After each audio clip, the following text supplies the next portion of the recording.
warahmatullahi wabarakatuh. Halo, selamat bergabung yang baru join. Ini ada Arvin, Yusrian juga. Halo. Sore-sore enaknya dengerin apa? Live IG-nya Dema FITK. Ya. Sebelumnya innalhamdalillah nahmaduhu wa nasta'inuhu wa nastaghfiruh.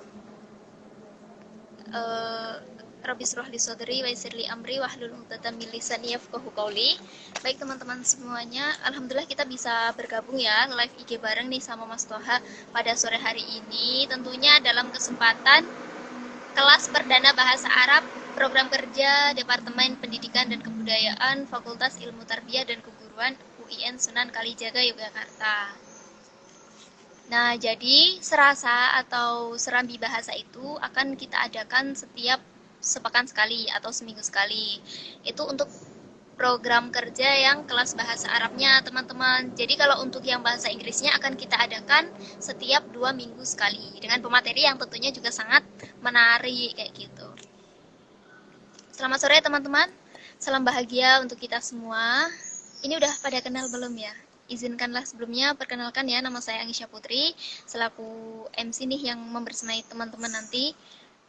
Saya dari program studi bahasa Arab angkatan 2019 Fakultas Ilmu Tarbiyah dan Keguruan UIN Sunan Kalijaga Yogyakarta, asal dari Bantul.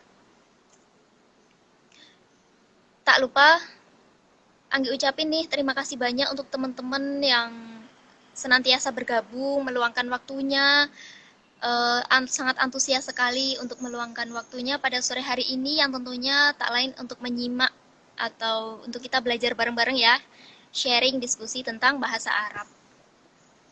Kayak gitu. Nah, pada diskusi sore hari ini, kita akan ditemani oleh aktivis bahasa Arab kita. Wih, ya. Siapa tentunya tak kalah nih, Mas Toha. Iya. Nanti jadi acara pada sore hari ini, nanti Anggi sebelum masuk ke materi, bacain kurikulum vitae Mas Toha dulu ya teman-teman. Nanti baru bisa masuk materi, baru nanti kalau ada yang mau tanya jawab, bisa disampaikan di kolom komentar, langsung aja ditulis, baru nanti kita sesi penutupan. Kayak gitu ya. Tanpa berlama-lama lagi, Anggi bakal baca ini kurikulumnya Mas Toha.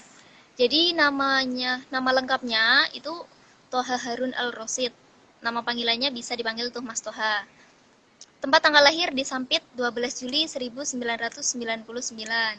Alamatnya di Jalan Dusun Bintang Harapan, Desa Waringin Agung, Kecamatan Antangkalang, Kabupaten Kota Waringin Timur, Kalimantan Tengah. Wah, jauh dari Kalimantan, Mas. Kota Kalimantan. Iya. Ya, itu Terus Pontianak, Kalimantan Barat. Oh iya. Dilewatin kok. Oh iya, oke. Domisilinya di Pondok Pesantren Al-Fahiyah Melangi, Nogotirto, Gamping, Sleman, Daerah Istimewa Yogyakarta. Teman-teman udah ada yang pernah mampir belum ke Pondok Pesantren Al-Fahiyah? Jangan lupa kalau ke sana cari ya yang namanya Mas Toha kayak gitu. Terus riwayat pendidikannya SDN Waringin Agung, SDN Tegalsari, MTS Darul Amin Sampit, MA-nya di MAS Nur Iman Sleman. Dan sekarang sedang menempuh sarjana pendidikan bahasa Arab Fakultas Ilmu Tarbiyah dan Keguruan UIN Sunan Kalijaga Yogyakarta angkatan ke-2018. Terus riwayat pondok pesantrennya ada banyak sekali nih teman-teman. Pondok pesantren Rodatul Ummah Tegalsari, Pondok pesantren Darul Amin Sampit, Pondok pesantren Al-Fahiyah Melangi. Terus untuk riwayat organisasinya juga gak kalah jauh. Ini ada banyak banget teman-teman. Yang pertama, OSDA MTS Darul Amin Sampit. Yang kedua, IPNU Komisariat MA Nur Iman Sleman. PMII Rayon Wisma Tradisi Fakultas Ilmu Tarbiyah dan Keguruan UIN Sunan Kalijaga Yogyakarta. Anggota Departemen Pendidikan HMJ PBA. Ketua Departemen Dewan Pendidikan dan Kebudayaan Dema FITK. Oke. Terus nomor HP, teman-teman pada mau kepo nggak ini? Bisa dicatat ya. Stay tune, dicatat terus nih. 081 22225141. Ntar langsung kalau ada tugas bahasa Arab atau yang berkaitan dengan bahasa Arab, mungkin teman-teman masih bingung, bisa ditanyakan langsung ke Mas Toha, ahlinya nih. Terus akun medianya Instagram Wah, ini Instagramnya, Coba. iya, Facebook, Twitter, ya. Langsung ke moto aja ya, Mas. Motonya, jadilah Ya, cahaya yang selalu memberikan kehangatan meskipun tak tersentuh. Dan jadilah angin yang selalu memberikan kesejukan meskipun tak terlihat. Wow, mantap banget, Mas. Bagus nih, teman-teman bisa dijadiin moto nih. Ini kata-katanya luar biasa. Buku yang pernah dibaca, Jurumiyah, Mutamimah ala Jurumiyah, Al-Umriti, Alfiyah Ibnu Malik, Saraf, Pondok Pesantren Ibnul Amin Pamangkih Banjarmasin ya Mas ya, itu bacanya. ya, Mm-mm. ya, benar. Amsilatut Tasrifiyah. Sama yang terakhir, Sorof, Pondok Pesantren Api Tegalrejo Magelang. Tapi ini belum selesai, nggak apa-apa. Tentunya pasti ilmunya Mas Toha udah Belum mumpuni pernah selesai. sekali nih teman-teman. Oke, langsung masuk aja ke pembahasan materi ya Mas Toha. Oke, baiklah langsung saja Ya, teman-teman tanpa Anggi harus berpanjang lebar. Waktu dan tempat kami persilahkan untuk Mas Toha. oke. Terima kasih waktunya dari Anggi. Suaranya kedengeran kan? Ya, Oke, kedengeran Mas. baik. Oke. Oke, mari kita itu dibuka ya tadi. Tak langsung aja ya. Kita mulai apa sih? Masa materi bahasanya? Ya diskusi kita lah sore hari ini. Eh, ini peserta udah pada dapat PPT belum? Silahkan di komen. Iya, ini peserta udah pada dapat PPT belum teman-teman? Dari grup mungkin? Grup prodinya udah di-share? Ini baru sedikit ya Mas yang gabung. Ya, oke kita langsung aja ya.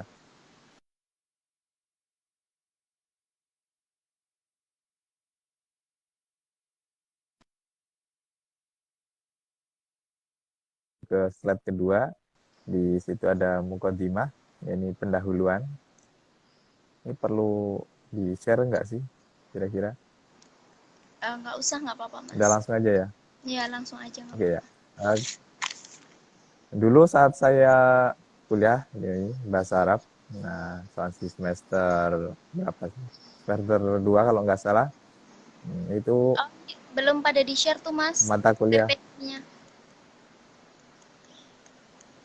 Ada yang komen tuh. kamera belakang aja ya. Oh iya. Udah, kelihatan nggak? Udah kayak gini aja ya, santai. Ya, kelihatan Mas. Oke. Oke.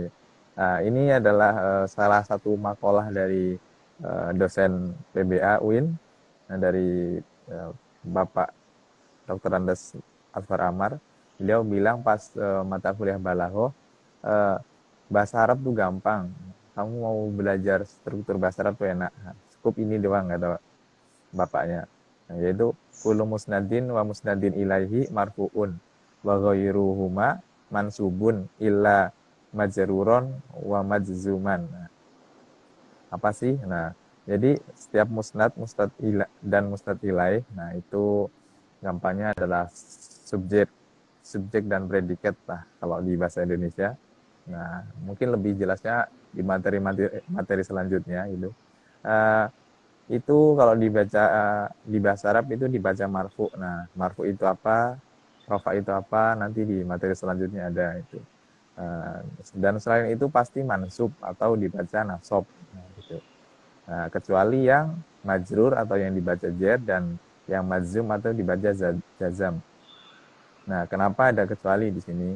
Nah, karena pengecualian kata beliau itu yang dibaca jar atau majrur dan majzum itu cuma sedikit gitu, dan itu pasti ada tandanya atau tandanya itu udah jelas banget gitu, nggak seperti yang marfu sama yang mansub, soalnya itu lebih bervariasi, sedangkan yang majrur dan majzum itu ya monoton, cuma ada itu doang gitu.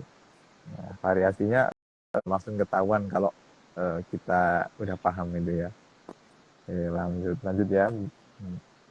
Aduh, 12-an. Nah, ini kita lanjut ke kalam atau kalimat. Nah, dalam bahasa Arab, orang Arab tuh banyak ya, aneh-aneh. Kalau kita kan kenalnya cuma kalimat gitu ya, sama kata. Nah, orang Arab itu kenalnya banyak. Nah, di sini ada kalam ya. Kalam, terus ada qaul, ada banyak sekali. kalim, kilmah, kalimah. Nah, itu bahasa Arab seperti itu. Nah, itu ya cuma tipis lah satu apa ya pengertiannya beda-beda dikit gitu. Nah, kalau kalam di sini, nah ini tak ambil dari kitab Al-Jurmiyah ya. Al-kalamu huwal lafdul murakabu mufidu bilwati. Nah, yang dimaksud kalam adalah lafad yang tersusun dan bisa memberikan pemahaman dengan bahasa Arab. Nah, jadi kalau bukan bahasa Arab ya bukan kalam, karena kalam kan kita belajar bahasa Arab gitu ya. Nah, kalau lafad sendiri apa sih? Nah, lafad ya ucapan kita gitu, omongan kita yang mengandung bahasa Arab gitu, dari huruf ya sampai dari alif sampai ya. Nah itu kalau tersusun pas, nah itu namanya lafad. Nah itu.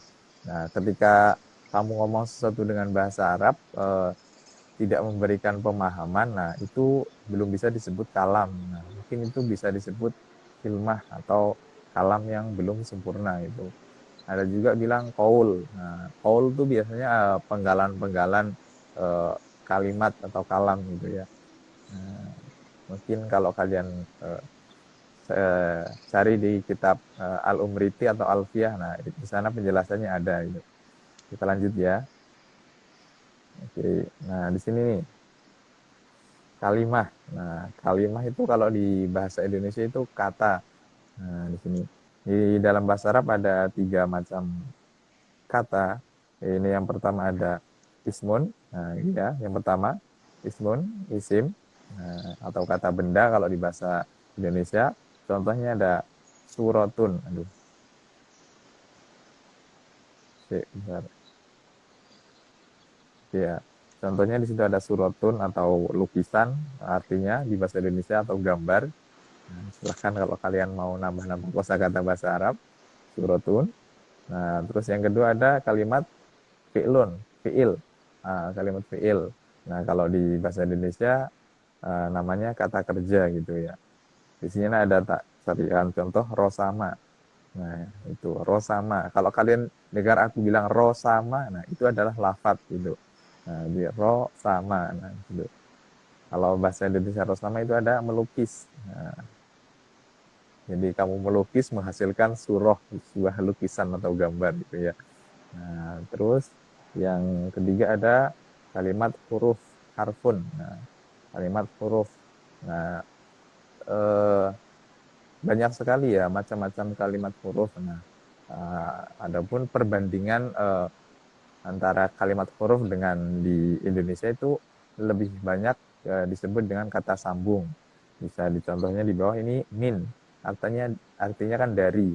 Nah, dari kan bukan kata kerja, bukan kata benda, tapi kita bisa menggunakan sebagai kata sambung. Nah, masih banyak juga ya kata sambung yang lain di bahasa Indonesia. Dan di bahasa Arab, huruf itu juga terbagi menjadi macam-macam. Nah, nanti juga ada huruf jar yang tadi di awal kamu dengar majrur atau dibaca jar, itu nanti kita ketemu dengan huruf jar. Nah, kita lanjut ya. Nah, di sini ada muradif atau persamaan. Nah, mungkin besok kalian yang dari PBA ya, mata kuliah linguistik, mungkin kalian bakal ketemu namanya analisis kontrastif. Nah, di situ.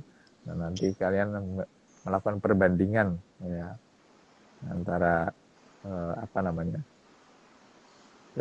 diksi-diksi di bahasa Arab dengan bahasa Indonesia. Contohnya di sini ada kalimat, kalau di Indonesia kan kalimat. Nah, kalau di bahasa Arab namanya jumlah. Nah, nanti jumlah ada 2. Nah, terus yang berikutnya ada kata. Di bahasa Indonesia kata, di bahasa Arab namanya kalimat. Nah, al-kalimah gitu. Nah, kalau kalimat punya kita kan panjang ya, harus 1 titik itu baru 1 kalimat. Nah, kalau di bahasa Arab al-kalimah itu cuma 1 kata. Nah, itulah perbedaannya. Nah, perbedaannya persamaannya kalau kalimah di Indonesia kata. Kemudian tadi al-ismun, isim atau kata benda. Yang kedua ada fi'lun, ini kata kerja. Dan yang ketiga ada al-harfu atau kata sambung. Kita lanjut.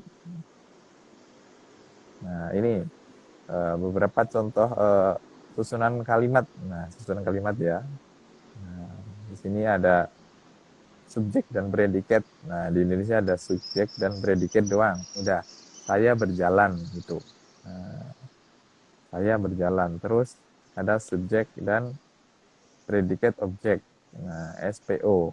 Nah, contohnya saya memukul seseorang gitu. Saya memukul anjing gitu misalnya. Nah, itu subjeknya saya, predikatnya memukul, objeknya anjing gitu. Contohnya. Terus ada juga subjek, predikat, dan keterangan gitu. Tadi yang di atas contoh saya berjalan. Nah, saya berjalan ke masjid atau saya berjalan dari rumah. Saya berjalan eh, di pinggir jalan itu. Nah, dari predikat ke keterangan tuh di bahasa Indonesia pasti memerlukan huruf sambung tadi ya.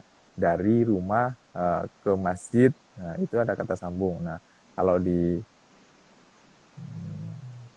bahasa Arab itu namanya huruf. Nah, kemudian yang terakhir ada subjek, predikat, objek, dan keterangan. Nah, ada tempatnya. Nah, saya memukul anjing di pinggir jalan. Nah, di situ. Kalau saya memukul anjing tadi pagi gitu.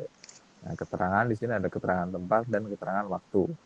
Nah, keterangan tempat dan waktu kalau di bahasa Arab mungkin masih materi ya beberapa minggu ke depan itu ada namanya al-dzarfu, dzaraf, waktu dan tempat ya, menjelaskan waktu dan tempat. Nah, kalau di bahasa Arab itu cuma ada dua nih. Nah, yang pertama ada jumlah ismiyah. Nah, yang kedua ada jumlah fi'liyah. Nah, jumlah ismiyah itu kalimat. Nah, kalimat ya. Jumlah itu sama dengan kalimat tadi ya. Berarti kalau jumlah ismiyah adalah kalimat yang dimulai dengan huruf atau kalimat isim. Nah, jadi yang pertama itu isim, nah, baru seterusnya ada isim lagi atau fi'il. Nah, itu namanya jumlah ismiyah. Nah, biasanya itu mubtada dan khobar. Nah, bentuknya. Nah, di sini. Nah, mubtada dan khobar itu namanya musnad dan musnad ilaih ya. Yang tadi pertama awal itu musnad dan musnad ilaih itu harus dibaca marfu. Nah, di situ. Nah, mubtada itu besok kalian harus dibaca rofa dan khobar juga dibaca rofa. Gitu. Nah, kemudian yang kedua ada jumlah fi'liyah yang didahului dengan kalimat fi'il atau kata kerja. Nah, contohnya tadi rosama, jadi melukis. Nah, siapa yang melukis? Rosama siapa? Contohnya rosama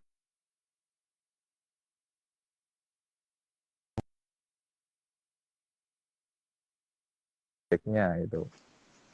Nah, itu. Jadi kalau di bahasa Indonesia kita harus subjeknya dulu. Niken melukis, nggak boleh kita nulisnya menulis niken gitu. Nah, itu. Kalau kalian menerjemahkan, nah, kalian nggak boleh pakai jumlah fi'liyah. Karena di bahasa Indonesia nggak ada jumlah fi'liyah. Nah, adanya jumlah ismiyah gitu.